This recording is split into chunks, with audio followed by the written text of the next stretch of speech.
C'est ce que l'on serait bien en droit d'appeler une défaite cuisante, du jamais vu dans l'histoire des pays organisateurs de la Coupe d'Afrique des Nations. La Côte d'Ivoire, le pays hospitalier, est comme qui dirait désormais en hospitalisation. Une agonie lente mais certaine. À cette heure, tout semble déjà fini. Tout espoir de qualification envolé, et dans les yeux de tous les Ivoiriens, on lit la haine, le dégoût, la colère, le mécontentement, l'horreur en général.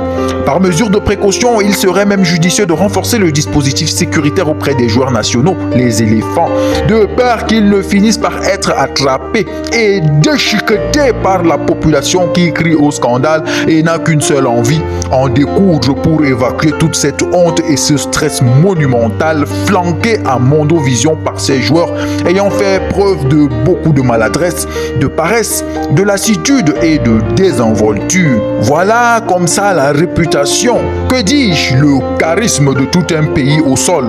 Quelle honte, quelle horreur, quelle histoire. Ouais, Yako, la belle famille, oulala.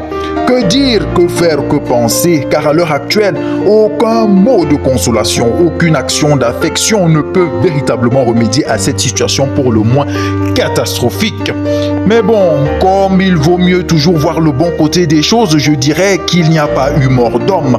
Nous savons bien que le foot représentait énormément pour nous et encore plus à une occasion aussi solennelle que la Coupe d'Afrique des Nations. Mais bon, dans la vie, on ne peut pas toujours espérer être au sommet, car pour y être, il faut bien plus que quelques slogans creux à longueur de journée.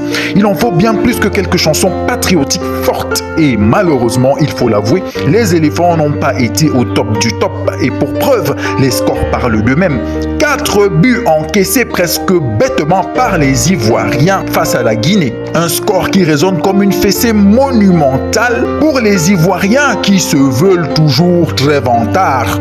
La nuit sera bien longue pour nos chers voisins qui en auront certainement pour des mois à reprendre leurs esprits, à se relever